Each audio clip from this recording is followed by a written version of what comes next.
Before we get into the video, guys, if you're looking to get yourself some cheap games, PSN codes, Xbox codes, check out g2a.com. Use MGH at checkout for some cash back. Welcome, guys, to the finale of Season 1 with Atletico Madrid. We're finishing off the season today. We're in the final of the Spanish Cup up against Villarreal, and I decided just to get straight into this game.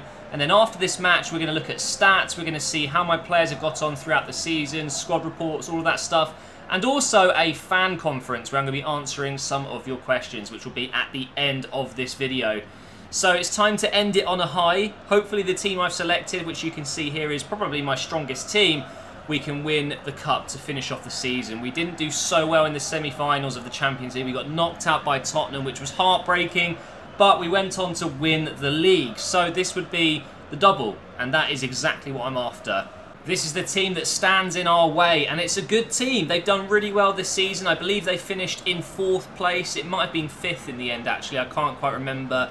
Playing a 4-4-2 with Pato and Bakambu up front. That is a deadly partnership, but you saw my lineup. I think we are the stronger team, that's for sure, and probably the favourites. I mean, we've won the league. We've got into the semi-finals of the Champions League. We're one of the best teams in Europe, so let's prove it. Let's win this game to finish off the season well.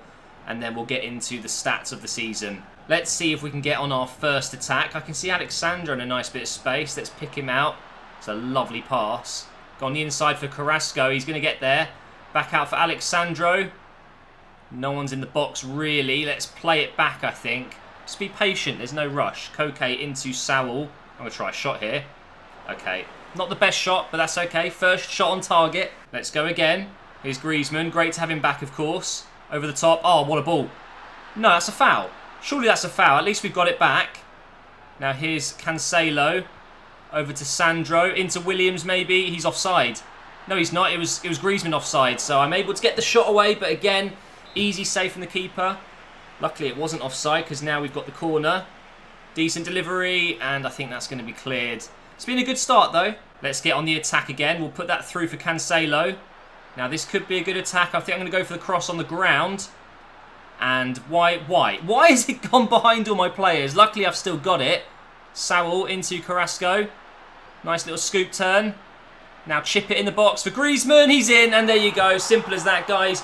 We get the goal that we've been looking for. 40 minutes in. The cross on the ground didn't work, so chipping it in instead gave me a better chance, I guess. Griezmann is so lethal in the box. He scores so many goals. Not necessarily with headers, but tap-ins, things like that. So we are 1-0 up with 5 minutes to go in the first half. And actually, I would say Villarreal have been a bit unlucky. They've had a lot of the ball, but not many chances. Not a bad first half at all. Thankfully, we've got the goal, but I'd say it's pretty even at the moment. Go Carrasco, make that run. Yes, right. Not the best pass ever, but we'll keep it in. Let's put that into Griezmann now. Now through for Sandro. He's in. Surely this is 2-0. Surely. Yes, it is. I mean, guys, this team plays like a dream. I really do love it. This 3-4-3 formation I've been using has quickly become my favourite formation in the game. It just works. And I think it's obviously the team I've got. The players I've got work really well in it. We want 3. We want 3. Go on, Cancelo. Lovely run, lovely pass. And now can we get Williams in? Yes, we can. Anyone going to get in the box for me? Whip it in. Oh, the rebound's out there for Cancelo. No, Bruno. He stuck his foot out. Oh, unbelievable. There's not long left to go in this game. I thought, why not bring on the legend that is Gabby for the final appearance of this season. Then we've got Angel Correa coming on as well for Carrasco. So he's going to be cutting in on that right foot. Now Villarreal on the attack here. They've managed to keep that in. Is he going to get a cross in? No, he's not. Gabby makes... Well, actually, no, it is going in, but Oblak should have that. Oh, my God. For a second, I had flashbacks. Ibora and Heung-min Son scored amazing goals just like this, but thankfully, this one's gone high and wide. Look at that. Come on, let's get another goal. We really want it. Here's Koke. Go on, Correa, make that run. Put it over the top. Oh, it's beautiful. Good first touch, please. No, he got a touch on it. No! So cruel. I wanted Correa to get a goal after coming on. Can't even make the tackle, can he? The referee should blow his whistle any time now, and we're going to be the Spanish Cup champions and win the double, which would be great. There you go. We definitely deserved it. We've played really well in this tournament, even though I didn't play every single game myself. A lot of those simulated games where we won 4-0, 3-1. I think one of them was 5-0, which was absolutely incredible. I think we've deserved to win another trophy. So we end up this season with the league and the Spanish Cup. So first of all, guys, we're going to do a squad report. We're going to look at how many caps, goals, assists, things like that players have got, and then we'll look at their stats as well. And also, we're going to go through the objectives we were set at the start of the season and see how we've got on in those. So Oblak, 64 appearances, 37 clean sheets, up by 2, which is pretty incredible. He's had those games where he's made mistakes, but all keepers have that. So really, really impressed with Oblak. One of the best keepers in the game for sure. Jimenez, 39 appearances, 17 clean sheets. He's gone up by 1. Not too bad. He was injured twice, and I think he was out for about 4 months total. So I don't think he's done too bad. Godin with 41 appearances, 2 goals, 23 clean sheets, and hasn't lost a single stat despite being 31. Laporte has gone up by 1, 37 appearances, 18 clean sheets. Really, really solid defender. I love this guy. Now, Cancelo, I think, was one of the most underrated signings I've made. He's done so well in that position. He's scored 3 goals and got 5 assists as well. And he's gone up by 2, which is good to see. Now, Saul, another really impressive player who didn't score enough goals, if you ask me, but was still integral in this team. 36 appearances. He has grown by 3. We've then got Koke, who was, I think, one of my best players, really. 43 appearances, 8 goals, 5 assists. And he's gone up by 3. Arguably, I'd say one of the better overall players in the game in that position. He's just good at everything, you know. Alexandro was another really good signing. Only 21 appearances because we signed him in January, of course. But 4 goals, 2 assists, and he has gone up by 1. And he changed this team. He really did. He's great going forward as well. Williams obviously got injured, so only got 24 games in the whole season. But scored 6, got 7 assists. And he grew by 1. Look at that sprint speed and acceleration and agility. He has been really, really good when he played. Griezmann, what more can I say about Griezmann? 31 games. I mean, that's nothing. He's played half the games this season because of injury, because, you know, I use the second team quite a lot in other competitions, but scored 19 goals and got 8 assists, and he grew by 1. For me, one of the best strikers in the game. Probably the best striker in the game I've used this year. Carrasco, nothing more I can say other than he is just a beast in this game. Up to 86 now. 11 goals in 39 games, and statistically, such a strong winger. Now, Theo Hernandez was replaced pretty much by Alexandro, but still made it to 80 rated, scoring 3 goals, 3 assists as well. Really good stats. I absolutely love this guy. Jota was a little bit disappointed with, to be honest, but he still got his 2 goals, 2 assists, and he grew by 2. Hernandez, I don't know what's happening to him in real life right now. Apparently he's involved in some sort of domestic violence. I really don't know, but he's up to 80 rated. He did well when he came into the team. Correa, probably the biggest impact sub I've ever had in any career mode. He always came on and scored goals. It was just the way it was. He got 13 goals in probably 30 sub appearances. Maybe only 9 of those he was actually starting. In any other career mode, I think he would have started most games. And again, just one of those players that is just so good in his position. Thomas went up by 2 in the end, got 2 goals in 33 appearances, which is pretty decent. Gamero was a really, really good player for us. He actually played more games than Griezmann and got 19 goals, 7 assists. Really like this guy. He's just starting to decrease a little bit by the looks of it. Now let's go through them a little bit more quickly, some of the lesser used players. So Gabby got 1 goal in 18 games. He's gone down by 3. His stamina has gone down by 17. Are you having a laugh? That is actually ridiculous. Now, Granero, this is an interesting one. One of the objectives was to grow a youth academy player by 10. We've achieved that, and he's got 13 appearances. But you'll notice in a minute when we check that it hasn't actually been achieved. And I think it's because he has to go up by 10 and then play games. So I did it the wrong way round. I made him play the games and growing him at the same time. He had to be 68 rated, basically, and then get 5 appearances. So unfortunately, it hasn't quite worked out, but he is an incredible player. I really like him. Thiago, down by 3, only made 6 appearances this season, but when he did play, really, really enjoyed using him. Moya, I didn't use him at all. Kessie only got 1 goal in 29 appearances. It was that header against Leicester in the Champions League, but really, really good player. Really, really good. I would like to get him in a different career mode maybe so I can use him more. Moreira has been not used, but he was there just in case, I guess. Now, Adama only played 7 games since signing, but those 7 games he played in were vital, and he got 3 goals in them, and he's gone up by 3. Savic, not a big fan of Savic, to be honest, but he was a decent backup. He's gone up by 1.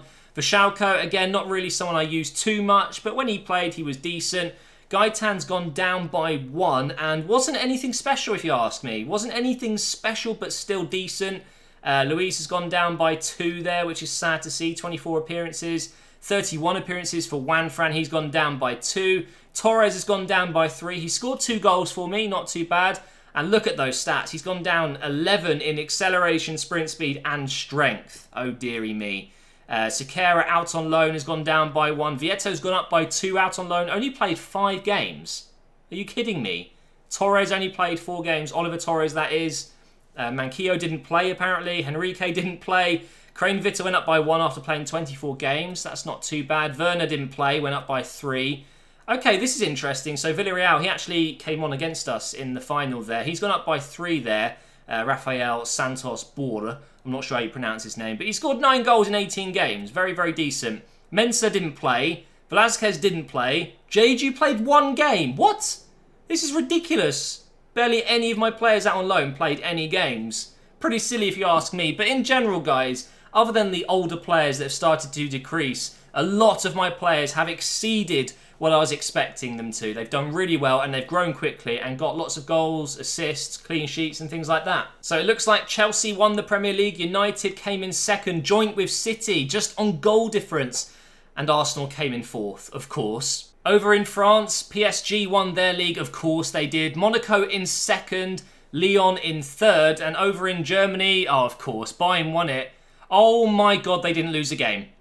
Bayern Munich won the Bundesliga unbeaten. That is absolutely incredible. Leverkusen in 2nd, Dortmund in 3rd. That is unreal. 30 wins and 4 draws. What? Oh, wow. Look at Italy. Juventus won the league on goal difference. Milan came in 2nd, Inter Milan in 3rd, Roma in 4th. Oh, just beating Napoli into 4th place. That is ridiculously close. And now we're going to quickly look at the objectives that were set by the board and see how I've got on. So, in general, we've done really, really well. We finished with an 88 manager rating. At one point, it was 89, so I've just gone down by 1. Youth development, we signed 3 players. Yep, we did that. Unfortunately, we did achieve the second one, but it hasn't ticked it off because I did it in the wrong way. So I'm a little bit disappointed with that, to be honest. Now, brand exposure, we've achieved the first one pretty easily. The long-term one, if we were to do 3 seasons, probably 1 more season, we could achieve that, no problem. Continental success, of course, was a failure. We did not reach the final of the Champions League. We got to the semi-finals instead.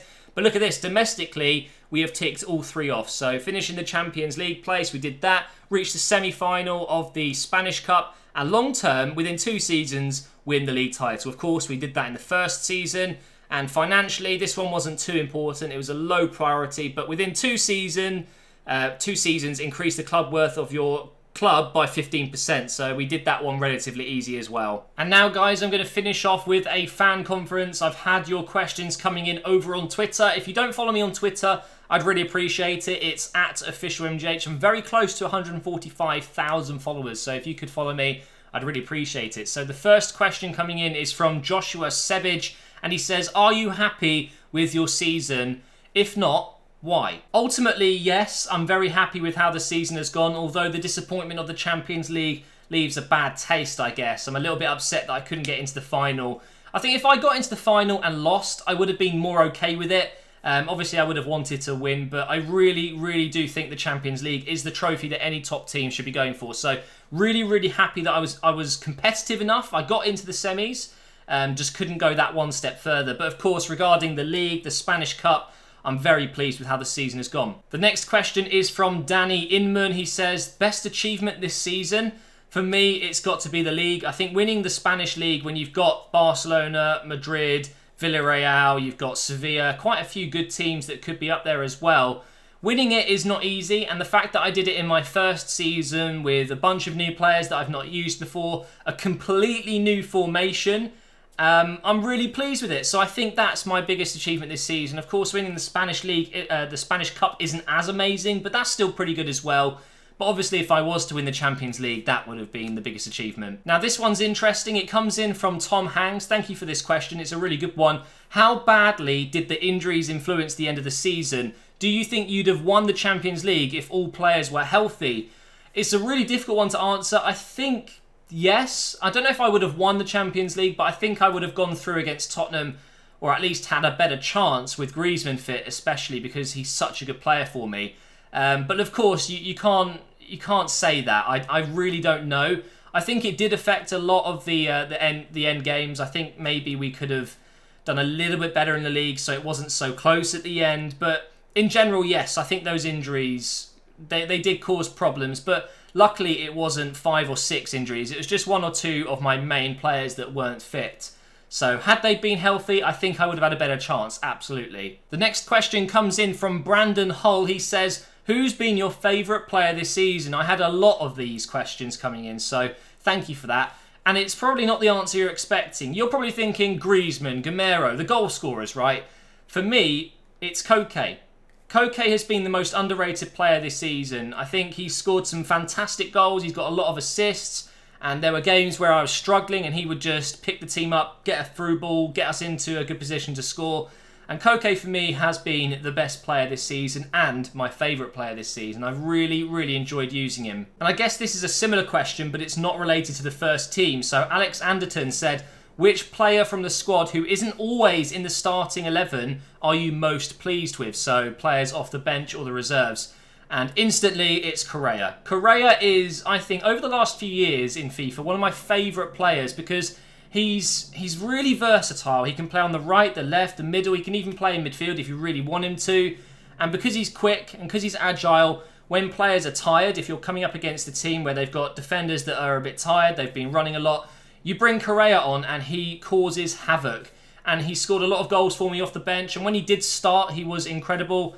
I think it's difficult because I had Griezmann, Carrasco, Williams, Gamero. It was difficult to get Correa in the team. But for sure, if I do another career mode where there is a position like Correa's, I think I might try and sign him because he's just been incredible. But guys, that is going to be the end of Season 1. Thank you so much for watching. I am going to take a little break. I don't know if I'm going to be back for Season 2. I just don't know if you guys want another season of this. So if you could leave your comments below, that'd be great. But what I'm going to do is a couple of Ultimate Team videos over the next few days. I'm going to be playing in the Weekend League. Hopefully you guys will enjoy me playing a bit more competitive FIFA. You can see how good I really am, or not so good in many ways. But yeah, I'm just going to switch it up a little bit, do something different this week, and just take a little bit of a break from career mode because I do feel myself getting a little bit tired from it. And it's always good to take a little break and freshen things up. So thanks for watching this season. Hopefully you've enjoyed all the different things I've added. And I will see you in the next video soon.